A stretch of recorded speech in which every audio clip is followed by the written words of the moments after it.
Hey guys, welcome to Chennai Ssc YouTube channel. இன்னைக்கு நம்ம பார்க்க போற வீடியோ எதை பத்தி அப்படின்னு பார்த்தீங்கன்னா ஹியூமன் டெவலப்மெண்ட் இண்டெக்ஸ் உடைய கண்டினியூவேஷன் தான். ஆல்ரெடி லாஸ்ட் வீடியோவில் ஹியூமன் டெவலப்மெண்ட் இண்டெக்ஸ் தான் என்ன, அது எப்படி வந்துச்சு, அது யார் கொண்டு வரா அப்படின்றது எல்லாமே பார்த்துட்டோம். இப்போ இந்த வீடியோவில் ஹியூமன் டெவலப்மெண்ட் இண்டெக்ஸோட க்ரைட்டீரியா என்ன, அப்புறம் இந்தியாவோட ரேங்கிங் என்னன்றதை பார்க்கலாம். ஸோ ஃபர்ஸ்ட் எடுத்துக்கிட்டோம் அப்படின்னா 3 விஷயத்தை வச்சு தான் ஹியூமன் டெவலப்மெண்ட் இண்டெக்ஸ் கால்குலேட் பண்ணுறாங்க. ஃபர்ஸ்ட் வந்து லைஃப் எக்ஸ்பெக்டன்சி இண்டெக்ஸ். ஒருத்தர் பிறக்கும் போது அவர் வந்து எவ்வளோ வருஷம் உயிர் வாழ போகிறாங்க அப்படின்னு சொல்லிட்டு ஒரு ஆவரேஜ் தான் நம்ம வந்து லைஃப் எக்ஸ்பெக்டன்சி அப்படின்னு சொல்லிட்டு சொல்லுவோம். இது வந்து ஒரு கண்ட்ரிக்கும் மாறும். ஸோ அதை வச்சு லைஃப் எக்ஸ்பெக்டன்சி இண்டெக்ஸ் இது வந்து ஹெல்த் இண்டெக்ஸ் க்ரைட்டீரியாவுக்கு கீழே வந்துடும். நெக்ஸ்ட் வந்து எஜுகேஷன் இண்டெக்ஸ், லிட்ரஸி ரேட் எவ்வளோ இருக்குது அப்படின்னு சொல்லிட்டு பார்ப்பாங்க. ஸோ அதை வச்சு நம்மளுக்கு எஜுகேஷன் இண்டெக்ஸ்ன்றது கிடச்சிரும். நெக்ஸ்ட் வந்து கிராஸ் நேஷ்னல் இன்கம் இண்டெக்ஸ் அல்லது இன்கம் இண்டெக்ஸ். இது வந்து gross national income at per capita, அதாவது பர் கேபிட்டான்னு சொல்லுவாங்க இல்லையா, average income of a particular country, அதை வச்சு மெஷர் பண்ணுறது வந்து நம்மளுடைய இன்கம் இண்டெக்ஸ். இது மூணையும் சேர்த்து வர்றது வந்து நம்மளுடைய ஹியூமன் டெவலப்மெண்ட் இண்டெக்ஸ், அதாவது HDI. இப்போ நம்ம ஒரு இண்டெக்ஸையும் டீட்டெயிலாக பார்க்கலாம். ஸோ ஒரு இண்டெக்ஸ் எடுத்துக்கிட்டோம் அப்படின்னா ஃபர்ஸ்ட் லைஃப் எக்ஸ்பெக்டன்சி இண்டெக்ஸ் எடுத்துக்கிட்டோம்னா நம்மளுக்கு வந்து 2 வேல்யூ வந்து கண்டிப்பாக தெரிஞ்சிருக்கணும். உலக அளவில் அதிகமான லைஃப் எக்ஸ்பெக்டன்சி எவ்வளோ, அது வந்து நம்மளோட 85, சரிங்களா. அதே மாதிரி உலக அளவில் மினிமமாக இருக்கக்கூடிய லைஃப் எக்ஸ்பெக்டன்சின்றது எவ்வளோ அப்படின்னு பார்த்தீங்கன்னா 20.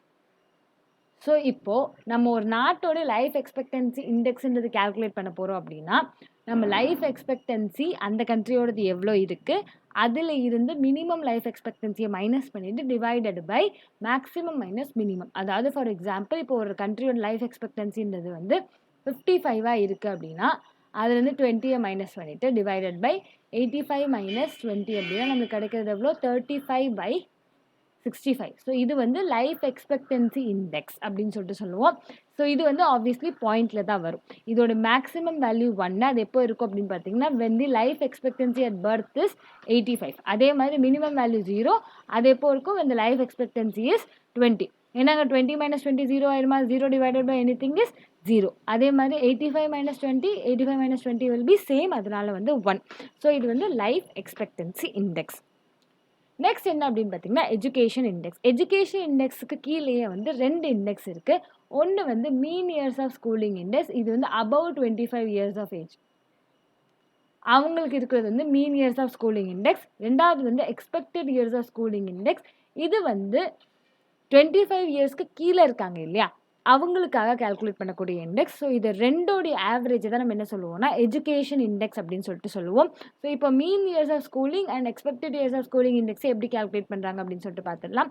ஸோ அபவ் 25 இருக்கிறவங்களுக்கு ஆவரேஜ் ஆல் ஓவர் வேர்ல்டு வந்து 15 years of mean years of schooling கிடச்சிருக்கு அப்படின்னு சொல்லிட்டு சொல்கிறாங்க. ஸோ அதனால் ஒருத்தர் வந்து ஃபார் எக்ஸாம்பிள் 10 வருஷம் வந்து ஸ்கூல் படிச்சிருக்காங்கன்னா ஆவரேஜ் வந்து 15 அப்படின்னா அப்போ நம்மளுக்கு வந்து 2/3 வந்து இதோடைய மீன் இயர்ஸ் ஆஃப் ஸ்கூலிங் இண்டெக்ஸ்க்கு கீழே வரும், சரிங்களா.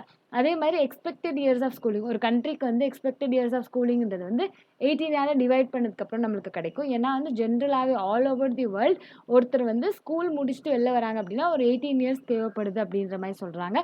ஸோ அதனால் வந்து நம்மளுடைய எக்ஸ்பெக்டட் இயர்ஸ் ஆஃப் ஸ்கூலிங் வந்து 18 டிவைட் பண்ணியிருக்கோம். ஸோ இப்போ ஃபார் எக்ஸாம்பிள் இப்போ ஒருத்தர் வந்து 15 இயர்ஸ் வந்து ஸ்கூலிங் படிக்கிறாங்க அப்படின்னா 18 டிவைட் பண்ணுறோம் அப்படின்னா அப்போ இது வந்து 5/6 இருக்கும்.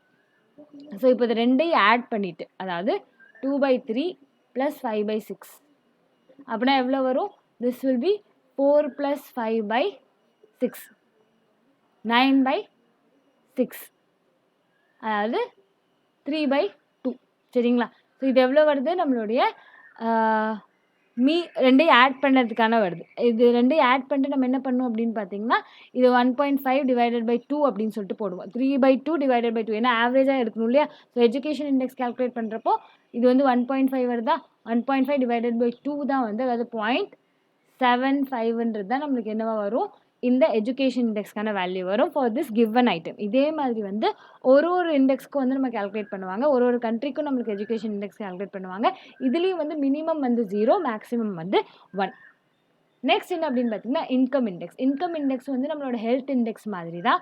எப்படி அப்படின்னு பார்த்தீங்கன்னா நம்மளுடைய மினிமம் ஆஃப் பர் கேபிட்டா இன்கம்மை வந்து நம்ம யூஸ் பண்ணி மைனஸ் பண்ணணும், மினிமம் மேக்ஸிமம் யூஸ் பண்ணி. ஸோ அந்த வகையில் பார்த்தோம் அப்படின்னா மேக்ஸிமம் வந்து 1, ஓகேவா. அது எப்போ இருக்கும், நம்மளுடைய ஜிஎன்ஐ பர் கேபிட்டா வந்து 75,000 இருந்துச்சு அப்படின்னா அப்போ நம்மளுக்கு வந்து 1 வந்து இன்கம் இண்டெக்ஸ் கிடைக்கும். அதே மாதிரி வந்து 0 எப்போ கிடைக்கும் அப்படின்னு பார்த்தீங்கன்னா, எப்போ வந்து நம்மளுடைய பர் கேபிட்டான்றது வந்து $100 இருக்கும். ஸோ இந்த 3 இண்டெக்ஸோடைய ஜாமெட்ரிக் மீன், அதாவது இப்போ ஃபார் எக்ஸாம்பிள் ஒன்றில் வந்து 3லுமே 1 வந்திருக்கு அப்படின்னா அப்போ நம்மளோட டோட்டல் ஹெச்டிஐயும் வந்து 1 இருக்கும். 3லுமே 0 இருக்குது அப்படின்னா நம்மளோட ஹெச்டிஐ வந்து 0 இருக்கும். இதுக்கு நடுவில் தான் நம்மளுடைய ஹியூமன் டெவலப்மெண்ட் இண்டெக்ஸோடைய ரேங்கிங்ன்றது செயல்படும். சரிங்களா? ஸோ இப்போ நெக்ஸ்ட் என்ன அப்படின்னு பார்த்தீங்கன்னா, HDI 2020 ரிப்போர்ட், அதில் இந்தியாவோட ரேங்கிங் எவ்வளோ. ஸோ இந்தியா வந்து 131 பொசிஷனில் இருக்குது. 2019 129th பொசிஷனில் இருந்துச்சு. ஸோ 2 இடம் வந்து ஸ்லிப் ஆயிடுச்சு. இந்தியாவோடைய ஸ்கோர் எவ்வளோ அப்படின்னு பார்த்தீங்கன்னா 0.645.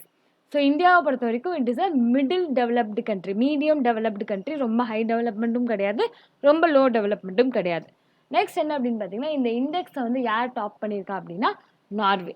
ஸோ எக்ஸாமினேஷனில் இது 3மே கேட்கறதுக்கான வாய்ப்பு இருக்குது. ஸோ 3மே ஞாபகம் வச்சுக்கோங்க. வித் திஸ் இந்த செஷனை முடிச்சுக்கலாம். Thank you so much guys. Next வீடியோவில் பார்க்கலாம்.